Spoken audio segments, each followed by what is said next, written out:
फजर का वक्त मांगने का है, तो सारी रात तो गुजर गई गेमें खेलते, टीवी देखते, और जो लेने का वक्त था तू सो गया, तो कैसे आएगा तेरे पास? तो उठे सवेरे, बंदों से मांग के देख लिया, बड़ी इज्जतें खराब हुई। फजर का वक्त उठ के झोली फैलाए। मेरे रसूल पाक अलैहिस्सलाम फरमाते, रब फरमाते, जब बंदे मेरे आगे झोली फैलाते मुझे शर्म आती है, कैसे खाली वापस कर दूं?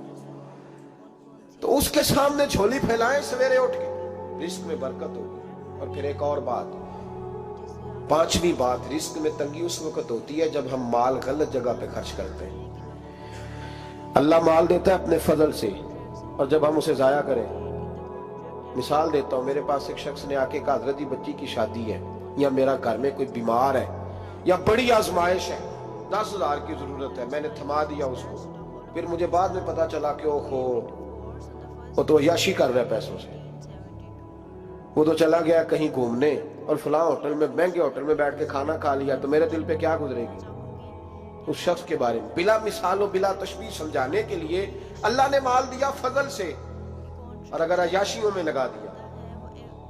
सूफिया फरमाते हैं कि अगर एक धेला तू हराम जगह पे खर्च करे ना, एक धेला, तो 1,00,000 दिनार की बरकत तेरे घर से उठ जाती है। एक धेला हराम जगह पे। ये जो गवैयों पे पैसे फेंकते हो हलाल है? चले बैंड बाजा तो शादी पे आपने अपनी मर्जी से बंद करना है या बजाना है, लेकिन गवैयों पे जो पैसे फेंकते हो जायज है? बोले तो वो फिर कहते, रोते हैं बाद में लोग कि पता नहीं क्या हुआ, शादी के बाद पीछे पीछे आए। तो मैंने कहा शादी के बाद इसलिए पीछे पीछे हाथ हो गया कि शराबें बड़ी पी गई शादी पे, तबाही बड़ी उतरी, तो फिर अल्लाह की रहमत नाराज हो गई। और इस पर मैं कुरान मजीद की आयत पढ़ता हूँ, रब फरमाता है, वमन आरदा अन ज़िक्री फइन्न लहू मईशतन दनका, बड़ी सख्त आयत। वमन आरदा अन ज़िक्री, फरमाया जब तू मेरे तज़किरे से, मेरे जिक्र से मुंह फेर लेता है, फइन्न लहू मईशतन दनका, तो मैं तेरी मईशत को, तेरे रिस्क को तंग कर देता हूं, तो तेरी जिंदगानी तंग होती। और जिसकी जिंदगी अल्लाह तंग करे उसकी कोई खोल सकता है? कहते हैं बड़ी जगहों पे गया हूं, बड़ी फूके मरवाई, बड़े दम कराए, हालात सही नहीं होते, तो मस्जिद आके तौबा कर। वो कह रहा फइन्न लहू मईशतन दनका, ऐलान है कुरान पाक का कि जब तू मेरे जिक्र से मुंह फेरेगा, रोटी मेरी खाए और पैसे लेके अय्याशी करे, मस्जिद आई ना। हुक्म तो यह है कि जितनी जितनी नेमत बढ़ती जाए सजदे बढ़ने चाहिए, लेकिन हम लोग सजदे कम करते जाते हैं, फर्द नमाज भी नहीं पढ़ते, फिर रिस्क तंग होता है, फिर अल्लाह के अदल का निजाम चलता है, फिर खराबी होती है। इसलिए याद रखें, कुरान मजीद ने हुक्म दे दिया कि अगर चाहते हो कि रिस्क में बरकत हो तो फिर रिस्क देने वाले के आगे झुक जाओ, फिर रिस्क देने वाले के आगे झुको। तो माली परेशानी का बहुत बड़ा सबब यह है कि हम मस्जिद की तरफ नहीं आते, दीन की तरफ नहीं आते, पैसा नाजायज जगह पे खर्च होता है। आप यकीन करें, मस्जिदों का हाल खस्ता है, मदारस का हाल काबिल रहम है, काबिल रहम हालत है मदारस इस्लामिया।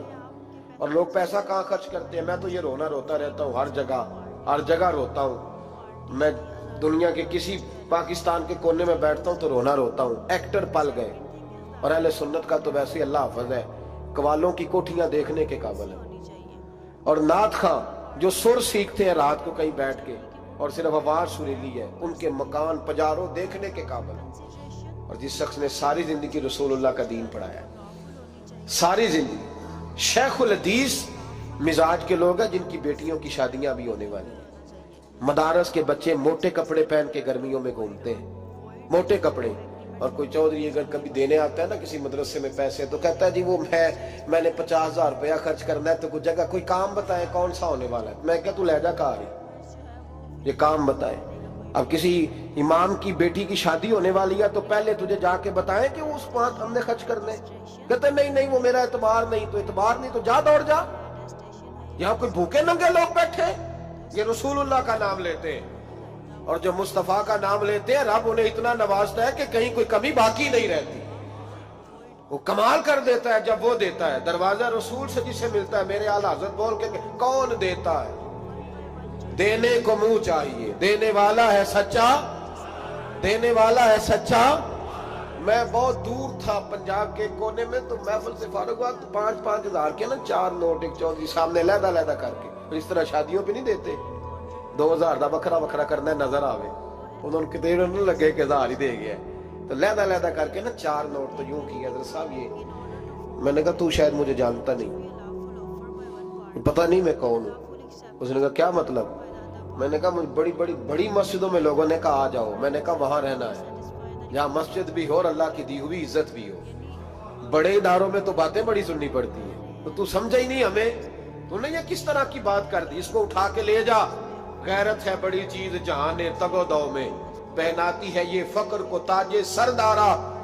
एक साहब मुझे टेलीफोन करके कहने लगे जनाब एक टाइम चाहिए था। मैंने कहा मैंने यार सारे वक्त इत्तेफाक की बात है कि 6-6, 7-7, 8-8 महीनों कबल लोग वक्त ले लेते हैं, तो टाइम नहीं है। कहने लगे मेरा तो उमरा करांदा भी इरादा सी, मेरा तो मैंने कहा मैंने कभी ख्वाब में भी नहीं सोचा था कि मैं मदीने की इतनी हाजिरी दूंगा जितनी मेरे रब ने मुझे दिलाई है। तू मुझे कौन सी बात बताता है? ये तो मेरे रब का फजल है। मीरा दी गल ना गरीबा दी गल है, मदीने च जाना नसीबा दी गल है। तू कैसी बात बताता है कि थोड़ा सा मैं इशारा दूंगा तो शायद बंदा जो है वो फौरी तौर पे पिघल जाएगा? ऐसा मसला ही कोई नहीं। मेरे रब का तो इतना करम है कि हमने ख्वाब में भी नहीं सोचा था कि इतना नवाजेगा।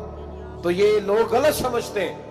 मैं अपने मदरसे के तालिब इल्मों को कहता हूँ जिंदगी में सबसे अच्छा खाना अल्लाह तुम्हें देगा, और सबसे ज्यादा अच्छा कपड़ा अल्लाह तुम्हें देगा, सबसे अच्छी गाड़ी अल्लाह तुम्हें देगा। बस एक शर्त है, सारी जिंदगी मोहम्मद अरबी के वफादार रहना, रसूलुल्लाह के निजाम से हुजूर के तरीके से कभी गद्दारी कभी ना करना। बड़ा नवाजेगा, और इतना नवाजेगा तुमने कभी सोचा भी नहीं होगा। तो याद रखें अल्लाह रिस्क में बरकत देता है, लेकिन उस वक्त जब हम अपनी जिंदगी हकीर करते हैं ना। अब जहां आने लगा हूं वहां आपको लाना चाह रहा हूं। हम पता क्या करते हैं? हाथ फैलाते हैं। बड़े बड़े रईस आजम होके लोग हाथ फैलाते हैं। अगर आप नाराज ना हो तो MNA ने भी इन्वेस्टर रखे होते हैं, MPA का भी इन्वेस्ट, वो भी फोन करता है कि इतनी फ्लैक्स तेरे जिम्मे, इतने तेरे जिम्मे। ये मत समझे कि मांगने वाला छोटा तबका है। यहाँ बड़े बड़े लोग हैं। यहाँ तो पुलिस अफसर भी दुकान पे आ जाए तो दुकानदार परेशान होता है कि ये मुफ्त हो रहा है, ये पैसे नहीं देगा। तो यहाँ मांगने के स्टाइल बड़े बड़े निराले, बड़े बड़े लोग हैं। नाराज ना होइएगा, सबकी बात नहीं कर रहा, लेकिन इल्ला माशाअल्लाह अक्सर की बात कर रहा हूं। अब मेरे नबी पाक सल्लल्लाहु अलैहि वसल्लम ने दर्श दिया, फरमाया जिंदगी में हाथ ना फैलाना कभी, जिंदगी में कभी भी हाथ। माली परेशानी का हल बताया। मेरे हबीब फरमाने लगे यूं ना करना, वरना फिर दोबारा सारी जिंदगी इस तरह नहीं हो सकेगा। फरमाया अपनी गुर्बतें छुपा के रख। अगर अल्लाह कभी आजमाइश डाले तो अल्लाह के साथ बात कर, उसके नेक बंदों के साथ बात कर। कभी भी यूं ना करना, वरना सारी जिंदगी फिर तू मांगता ही रहेगा। तो या रसूलुल्लाह क्या करे? फरमाया तू देने का इरादा कर, अल्लाह भी तुझे माला माल फरमा देगा। तो जिसने हाथ फैलाया हुआ है ना, इसनाद खान ने भी, मौलवी ने भी, MNA ने भी, MPA ने भी, और वजीर ने भी, और मुशीर ने भी, और क्या बताएं कहां तक। हमारा तो वजीर आज़म किसी मुल्क चला जाए तो अगला मुल्क परेशान हो जाता है कि शायद कुछ लेने आया है। जिनको आज यौम पाकिस्तान है, पाकिस्तान मांगने के लिए नहीं बना था, ये देने के लिए बना था। ये तो देने के लिए बना था। ये तो वो सल्तनत बनाई गई थी जो दरवेशों ने कायम कर दी, और इस मुल्क को भिखारी बना दिया है। लेकिन हम फिर भी मायूस नहीं। ये मिट्टी बड़ी हसीन है, इंशाअल्लाह ताला यहाँ से ऐसे फूल खिलेंगे कि सारी दुनिया को खुशबू जाएगी। इस धरती से इंशाअल्लाह ताला ऐसे दरख्त उगेंगे कि सारा जमाना साए में बैठेगा। मैं दूर नहीं निकलना चाहता। तो एक रिस्क की तंगी का मामला ये है कि हम मांगते हैं। कुछ लोग इसलिए भी किसी से सवाल कर लेते हैं कि कोई कहे ना अमीर बड़ा है। सवाल, शादी का मौका आता है तो 2-4 दोस्तों को फोन कर लेते हैं, फिर रिश्तेदारों को बताते फिरते हैं कि मैंने तो कर्जा पकड़ के निकाह किया, कर्जा पकड़ के रजिस्ट्री कराई है, ताकि लोग। तो जब तू एक दफा मांग लेता फिर सारी जिंदगी तेरी माली मुश्किलात हल नहीं होती। एक वजह ये है। अब आइए इन परेशानियों के कुछ रूहानी इलाज हैं। 2-1 बातें अर्ज करूं। सूरह तलाक 2-3 नंबर आयत की घर जाके तिलावत करें। रब करीम ने फरमाया वमन यत्तकिल्लाह यजअल लहु मखरजा। फरमाया जब तू अल्लाह से डरेगा तो अल्लाह हर मुश्किल से निकलने का तुझे रास्ता अता फरमा देगा। और क्या खूबसूरत अंदाज है कुरान मजीद का, और हमने इसका लाखों बार तजर्बा किया, 20 और सैकड़ों बार ये चीज जाती तौर पर प्रैक्टिकल से गुजरी। अल्लाह ने फरमाया हर मुश्किल से निकलने का रास्ता भी देगा, वयरज़ुक़हु मिन हैसु ला यहतसिब, اور اللہ تجھے وہاں سے رزق دے گا کہ تو نے کبھی سوچا بھی نہیں ہوگا. وَيَرْزُقْهُ مِنْ حَيْثُ لَا يَحْتَسِبُ سے دے گا کہ تو نے کبھی سوچا بھی. ایک صحابی تھے حضرت عوف بن مالک رضی اللہ تعالیٰ, کہتے میرا بچہ کافروں نے قید کر لیا, گھر میں غربت پہلے بڑی زیادہ تھی, میں دروازہ رسول پہ آیا, حضور اب کیا کروں؟ تو کہتے ہیں نبی پاک نے فرمایا بھروسہ اللہ کی ذات پہ کر, توکل اللہ کی ذات پہ کر, اور گھر جا کے تسبیح لے کے میاں بیوی بیٹھ جاؤ اور پڑھو لا حول ولا قوت الا باللہ العلی العظیم, جاؤ پڑھو جا کے. کہتے ہیں میں گھر بیٹھا, ابھی چند تسبیحاں پڑھی تھی کہ دروازے پہ دستک ہوئی, دروازہ کھولا تو میرا بیٹا دروازے پہ کھڑا تھا, پلٹ کے دیکھا تو 400 بکریاں بھی لایا تھا. اور میں نے کہا بیٹا یہ کیسے آ گئی؟ کہنے لگے ابا جی مجھے ایک حویلی میں کافروں نے قید کیا ہوا تھا, میں بڑا پریشان تھا, لیکن ابھی تھوڑا دیر پہلے پتہ نہیں کیا ہوا, میں نے یوں ہاتھ لایا تو رسیاں کھل گئی, باہر نکلا ہوں تو 2-3 بندوں پہ نیند کا ایسا غلبہ تھا کہ بے ہوش ہو کے گرے ہوئے تھے. 400 بکریاں بھی تھی, میں نے دروازہ کھولا, بکریاں میرے ساتھ دوڑنے لگ گئی ہیں, تو میں 400 بکری بھی لے آیا ہوں, پلٹ پلٹ کے دیکھتا رہا ہوں, پر میلوں کا سفر ہوا وہ آئے ہی نہیں. تو والد کہنے لگے بیٹا چلو پہلے مصطفیٰ کریم سے جا کے پوچھ لیں, دیکھیں کیسے مالی مسئلے حل ہوتے ہیں. حضور سے جا کے پوچھیں کہ ہمارے لیے جائز بھی ہے کہ نہیں. کہتے ہیں دروازہ رسول پہ جا کے ہم کھڑے ہی ہوئے تھے کہ نبی پاک نے فرمایا دیکھا رب کریم کا فضل, دیکھا, فرمایا تیرا بیٹا بھی آ گیا, تیری غربت کا بھی حل ہو گیا ہے, یہ کافر کا مال ہے, اسے مال غنیمت سمجھ کے استعمال کر, تیرا ہی ہے. تو لا حول ولا قوت الا باللہ العلی العظیم پڑھیں تو رزق میں پڑھیں گے انشاءاللہ, بول کے بتائیے پڑھیں گے انشاءاللہ تعالی. لیکن سنی قوم تویز پہ لگ گئی ہے, کہتے ہیں وظیفہ پڑھنا پڑتا ہے, آپ لکھ کے دیں گلے میں ڈالنے کے لیے تاکہ وہ ڈالتا جاؤں اور میرے اوپر پیسوں کی بارش ہوتی جائے. وظیفہ پڑھیں, وظیفہ پڑھیں. سنیں ایک اور وظیفہ سنیں, امام قرطبی نے تفسیر قرطبی میں لکھا رزق کی برکت کا وظیفہ. امام قرطبی نے لکھا ہے حضرت انس بن مالک رضی اللہ تعالیٰ عنہ کہتے ہیں ایک شخص حضور کی بارگاہ میں آیا, کہا یا رسول اللہ صلی اللہ علیہ وسلم غربت بڑی ہے, بڑا دکھی ہوں, بڑا پریشان ہوں. تو حضور نے وظیفہ بتایا, فرمایا جب بھی گھر جاؤ نا گھر والوں کو سلام کہنی ہے, السلام علیکم. یعنی کب کہنی ہے؟ جب بھی جاؤ. کب کہنی ہے؟ یعنی گھر سے نکلے ماچس لینے کے لیے, واپس آ کے کہنا السلام علیکم. پھر گھر والوں نے کہا ہو یاد نہیں رہا تھا, وہ تو چینی بھی ختم ہو گئی ہے. پھر گئے چینی لینے تو واپس آ کے پھر السلام علیکم. انہوں نے کہا خو ناراض نہ ہوئیے گا, پتی بھی نہیں چائے کی. اب واپس گئے تو پھر واپس آ کے کیا کہنا ہے؟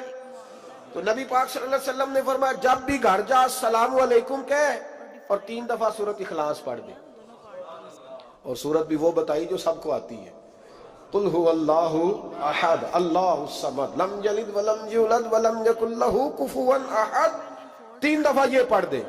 صحابی بڑے سیانے تھے, بڑے مسئلے حل کرتے تھے ہمارے, فٹافٹ بول پڑے وہ صحابی, کہنے لگے حضور میری تو چھوٹی سی فیملی ہے, کئی دفعہ بچے گھر نہیں ہوتے, ننھیال گئے ہوتے ہیں, تو پھر کیا کروں؟ حضور نے فرمایا جب گھر میں کوئی نہ ہو تو اپنے نبی پہ درود و سلام پڑھ دینا, تیرے نبی کا کرم تو تیرے گھر میں ہوگا نا. حضرت انس بن مالک رضی اللہ تعالیٰ عنہ فرماتے ہیں کہ ہم انتظار میں تھے کہ بندہ واپس آئے اور رزلٹ بتائے. کہتے ہیں وہ کچھ دنوں کے بعد واپس آئے تو عجیب بات کی انہوں نے. ہمسایوں سے کئی دفعہ بندے کی نہیں نا اتنی بنتی, اور کئی دفعہ لگتا ہے کہ میرا ہاتھ اوپر ہی رہے, یہ کہیں مجھ سے تگڑے نہ ہو جائے. کہتے ہیں وہ آئے تو نبی پاک صلی اللہ علیہ وسلم نے کہا کیا حال ہے تیرا؟ تو عرض کرنے لگے یا رسول اللہ صلی اللہ علیہ وسلم وظیفہ تو میں نے اپنے لیے پوچھا تھا اور میرے تو ہمسائے بھی امیر ہو گئے. حضور وہ تو میں نے اپنے لیے پوچھا تھا اور میرے دائیں بائیں والے لوگوں کو بڑی برکت ہوئی ہے. تو میرے محبوب مسکرانے لگے. حضور فرمانے لگے گویا برکتیں تیرے گھر میں جب برسی ہیں تو چھن چھن کے ان کا فیض اللہ نے تیرے ہمسایوں کو بھی عطا فرمائے. مشکل تو نہیں وظیفہ, کیا کرنا ہے؟ نہیں تو سا نہیں آکھنا مشکل لگتا مجھے. تسی کر دینا سلام لو, تسی کہنا بندے اسی ہیں سلام اسی لویے, تسی لو جاؤ کے دوبارہ. گھر جا کے کیا کرنا ہے؟ چلے کچھ نہ کچھ 55% بولے ہی ہیں ماشاءاللہ. کیا کریں گے؟ السلام, اور پھر کیا پڑھنا ہے؟ سبحان اللہ. 3 دفعہ سورۃ اخلاص پڑھ دیں, فرمایا اللہ برکت پیدا کر دے گا. اب سنیں, ایک دوست آئے, کہنے لگے حضرت جی بڑے پیروں کے پاس گیا ہوں, مالی مسئلہ حل نہیں ہوتا. تو میں نے کہا میں تجھے نبی پاک کی بارگاہ میں نہ لے جاؤں, پیروں کے پیر کے پاس نہ چلے جائیں. میں نے کہا سن تیرا مالی مسئلہ حضور حل کر دیتے. مشکات میں حدیث ہے, ایک صحابی نے کہا حضور غربت ہے, فرمایا روز رات کو سورت واقعہ پڑھ, تیرے گھر میں فاقہ نہیں آئے گا. اور یار بتاؤ, جب نبی پاک نے کہہ دیا نہیں آئے گا تو آئے گا, حضور نے کہہ دیا نہیں آئے گا تو آئے گا, اللہ اکبر, آ ہی نہیں سکتا. تو وہ والا وظیفہ پڑھ جو مصطفیٰ کریم نے بتایا ہے, اور رب کریم کی بارگاہ میں گویا نیت ہو کہ یا اللہ میں کوئی خود تو نہیں نہ پڑھ رہا, تیرے نبی نے بتایا ہے, سورت واقعہ پڑھ, تیرے گھر میں فاقہ. حضرت عبداللہ ابن مسعود رضی اللہ تعالیٰ عنہ بیمار ہو گئے, شدید بیمار, اور بیٹیوں کے باپ تھے, بیٹیاں زیادہ تھیں. حضرت عثمان غنی رضی اللہ تعالیٰ عنہ کا دور خلافت تھا. جناب عثمان غنی تیمارداری کرنے آئے اور کہنے لگے عبداللہ آپ بڑے بیمار ہیں, ابن مسعود آپ بڑے علیل ہیں, کچھ پیسے نہ بھیج دوں خزانے سے؟ تو حضرت ابن مسعود کہنے لگے ضرورت نہیں, کہا آپ کی بیٹیاں ہیں کام آئیں گے. تو آپ فرمانے لگے میں نے بیٹیوں کو خزانہ دے دیا ہے. کہا کیا خزانہ دیا ہے؟ کہنے لگے میں نے اپنی بیٹیوں کو پابند کر لیا ہے, وہ رات کو روز سوتے وقت سورت واقعہ پڑھ کے سوتی ہے. تو نبی پاک نے کہا فاقہ نہیں آ سکتا, تو لہذا میری بیٹیوں پہ کبھی فاقہ نہیں آ سکتا. تو روز یہ تو کہتے ہو داماد جی سے کہ بھئی آپ مہربانی کرو, کو خرچہ بڑھاؤ, بچی بڑی پریشان ہے, تو بچی کو بھی ایک خزانہ دے دو, اس کو بیٹے روز رات کو سورت واقعہ پڑھا کر. رات سورت واقعہ پڑھے, صبح سورہ ملک پڑھے, دن کے وقت سورت بقرہ پڑھے. میرے نبی پاک صلی اللہ علیہ وسلم نے فرمایا جس گھر میں سورت بقرہ پڑھی جائے, جن تو کیا شیطان بھی دوڑ جاتا ہے. تو کوئی جادو اثر کر سکتا ہے؟ تو ان وظیفوں پہ عمل کریں جو نبی پاک صلی اللہ علیہ وسلم نے ہمیں عطا کیے ہیں. حضور غوث پاک نے بھی ایک وظیفہ بتایا ہے, وہ بھی بتا دوں آپ کو. غوث اعظم رضی اللہ تعالیٰ عنہ کی خدمت میں ایک شخص آیا, اس نے کہا حضور بڑی تجارت کرتا ہوں, کام نہیں چلتا. فرمانے لگے اب تو اللہ سے تجارت شروع کر دے. کیا مطلب؟ فرمانے لگے 10 کمائے تو ایک اللہ کے رستے میں دے, رب کریم اس کے بدلے میں تجھے 70 عطا فرمائے گا. اس نے کہا حضور اس طرح کروں؟ فرمایا تو یہ کر کے دیکھ, عبد القادر جیلانی وعدہ کرتا ہے اللہ تیری مدد کرے گا. غلام کہتے ہیں وہ 6 مہینے کے بعد آیا.